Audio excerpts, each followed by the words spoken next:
Alright, now throughout history, mankind has been in something of a constant battle with their brothers for supremacy of the globe. And to that end, man has always endeavored to create newer and better weapons.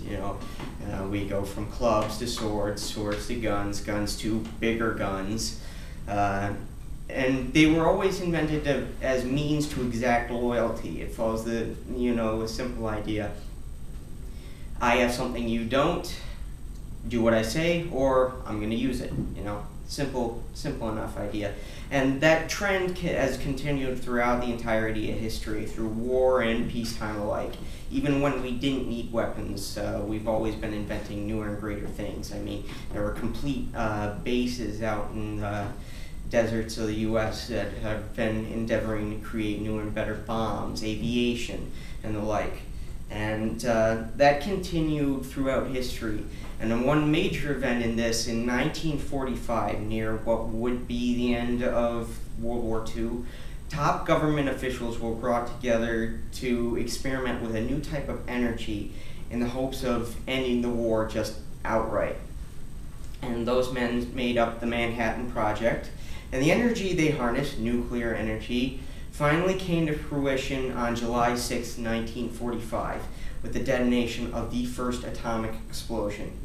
Now, at the time of the detonation, after the testing, director of the project, one J. Robert Oppenheimer, was quoted as saying, "We knew the world would not be the same. Few people laughed, few people cried, most others were silent." I remember the line from the Hindu scripture. Vishnu was trying to persuade a prince to do his duty, and to impress him took on this multi-armed form and said, "Now I am become death, the destroyer of worlds." I suppose we all felt that way, one way or another. And that was his direct quote. The discovery of atomic energy changed the world, yielded hundreds of possibilities, from weaponizing it, which we have done ever since its invention, to utilizing it for more domestic methods as a source of energy for our cities. But with any great power, there is great danger, I always say. One example of such a danger occurred on my birthday, August 21st, 1945, barely a month after that first test.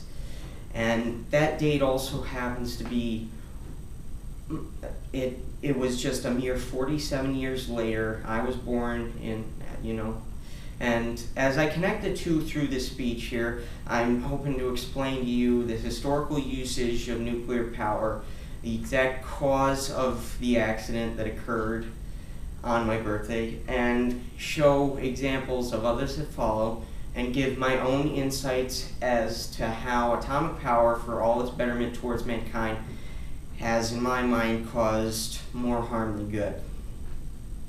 Okay, so as I mentioned, July 6, 1945, they tested the first successful atomic bomb, and afterwards, atomic devices came into massive use. Obviously, we know about the dropping of the bombs on Hiroshima and Nagasaki, both on August 6th and August 9th, respectively.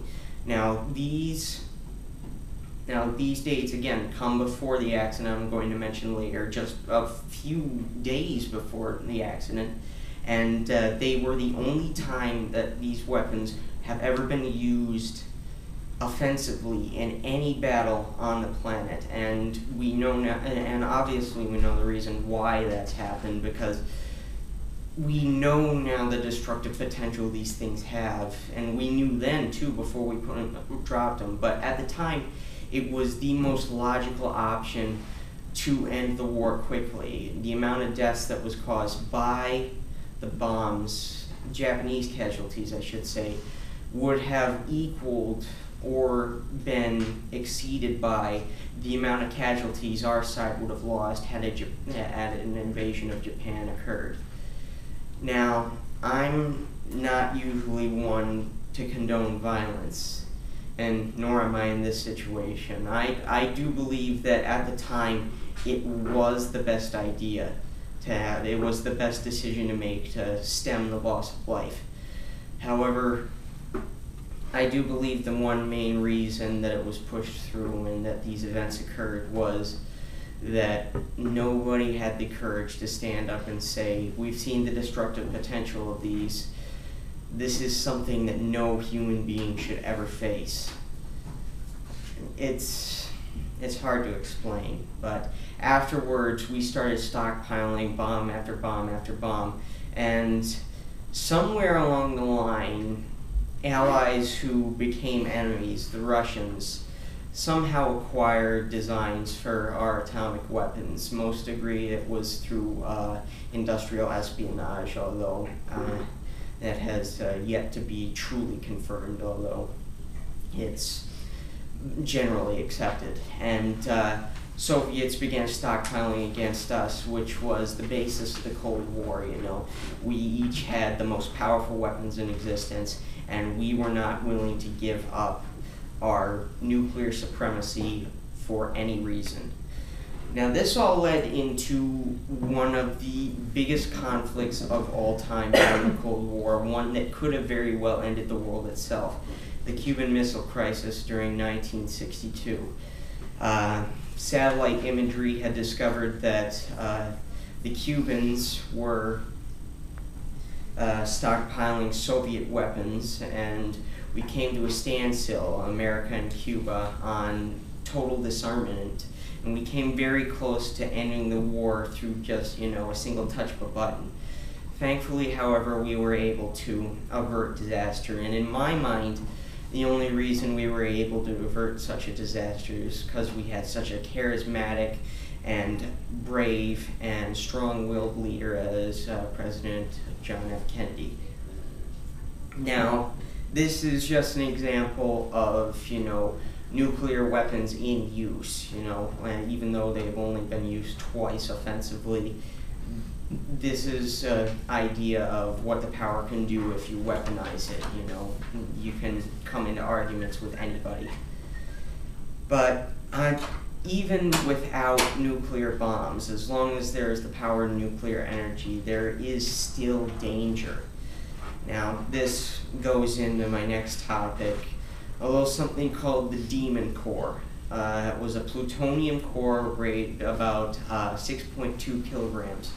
And this was a plutonium core made not long after the droppings of the bombs on Hiroshima and Nagasaki. And it was being tested at the Los Alamos Institute on August 21st, 1945. Scientists there, one Henry Gaynor, was stacking tungsten carbide blocks around the core. This was meant to act as a protective barrier when they tested the output of the core itself. While he was stacking this brick wall around the core, he accidentally dropped one of these bricks onto the core itself, causing a massive burst of radiation. Now, he was irradiated immensely. He died 28 days later from massive amount of irradiation that caused a massive tumor growth in his brain. And a member of Army personnel who was about a building away died 33 years later after an extremely long battle of leukemia. Now, this, of course, would probably make anybody jump in fear, want to run away, and that's basically what happened when the core was dropped. Everybody scooted out of there, except for this one brave scientist who risked his life and eventually died to separate the core, and keep it from going critical. At that point, if it were me, I would have thrown that core in the trash, because, after something like that happens, you really don't want to mess with something like that. But if you can believe it, almost exactly a year later, on May 21st, 1946, they used the exact same plutonium core again for testing. Now, this time around, a scientist was testing the output by separating two halves of the core. and keeping them separated through 2 screwdriver heads. Now, anybody with a brain would say, you know, there's a dozen different ways this can go wrong. And wouldn't you know it, something went wrong. One of the screwdrivers came out of, you know, separating it, and the core came together, nearly went critical. Man risked his life again to separate the core, and the massive radiation burst caused him to die 8 days later, probably of a horrible, gruesome death. Yeah.